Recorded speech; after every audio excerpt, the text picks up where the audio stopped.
अस्सलामु अलैकुम वरहमतुल्लाहि वबरकातुहू। हमारी वो माएँ बहनें जो पीरियड की हालत में, हैज़ निफास की हालत में होती हैं, जो नापाकी की हालत में होती हैं, क्या वो मुहर्रम शरीफ की यानी इमाम हुसैन की न्याज़ो फ़ातिहा का खाना बना सकती हैं या आशूरे की न्याज़ो फ़ातिहा का खाना पका सकती हैं या नहीं? इसके बारे में शरीयत मुताहरा का हुक्म क्या है? आपसे गुजारिश है कि इस क्लिप को ख़ुद भी ध्यान से देखिएगा, सवाब की नीयत से आगे भी शेयर फरमाइएगा ताकि हमारी दूसरी माएँ बहनें इस वीडियो से फ़ायदा उठा सकें।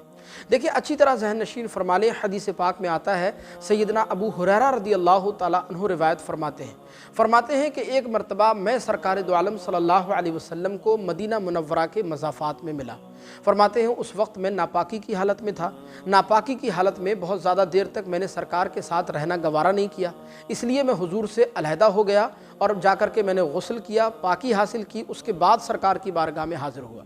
तो हुजूर ने पूछा कि अबू हुरैरा तुम कहाँ थे? फरमाते हैं मैंने अर्ज़ किया, या रसूल अल्लाह सल्लल्लाहु अलैहि वसल्लम, मैं जब आपसे मिला था तो उस वक्त नापाकी की हालत में था और नापाकी की हालत में मैंने आपके साथ बैठना गवारा नहीं किया, इसलिए पहले पाकी हासिल की, गुस्ल किया, उसके बाद आपकी खिदमत में हाज़िर हो गया हूँ।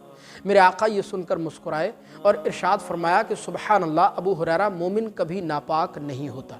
इसी तरह हदीस पाक में आता है, हज़रत अम्मी आयशा सिद्दीक़ा रज़ियल्लाहु तआला बयान फरमाती हैं कि एक बार सरकार दो आलम सल्लल्लाहु अलैहि वसल्लम एतकाफ़ में बैठे हुए हैं मस्जिद में और आपने मुसल्ला मांगा कि आयशा हाथ बढ़ाकर मुझे मुसल्ला उठा दो।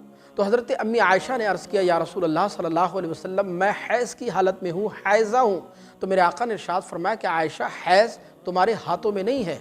इसी तरह हज़रत आयशा फरमाती हैं कि हुजूर एतकाफ़ की हालत में होते और अपना सर जो है धुलवाने के लिए अपना सर मस्जिद से बाहर निकाल दिया करते, मैं आपका सर धो दिया करती थी, बालों में कंघी वगैरह कर दिया करती थी, और ये सब कुछ हैज़ की हालत में होता, उस वक्त में हायज़ा होती थी।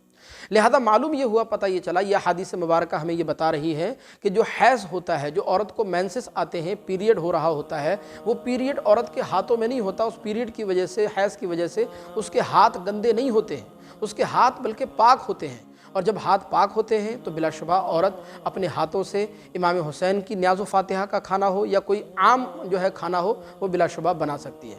तो मुहर्रम शरीफ की न्याज़ो फ़ातिहा का खाना, आशूरे की न्याज़ो फ़ातिहा का, इमाम हुसैन की न्याज़ो फ़ातिहा का खाना बिलाशुबा पीरियड वाली औरत, हैज़ व निफास वाली नापाकी की हालत में औरत बना सकती है। इसमें शरअन कोई हरज की बात नहीं है। और जब वो न्याज़ो फ़ातिहा का खाना बना सकती है तो वो पीरियड की हालत में, नापाकी की हालत में इमाम हुसैन की न्याज़ खा भी सकती है। इसमें भी शरअन कोई हरज की बात नहीं है। हमें उम्मीद है ये मसला आपको बखूबी समझ आया होगा। इसी तरह के मसाइल जानने के लिए चैनल को सब्सक्राइब करके ज़रूर रखिएगा। अस्सलामु अलैकुम वरहमतुल्लाह।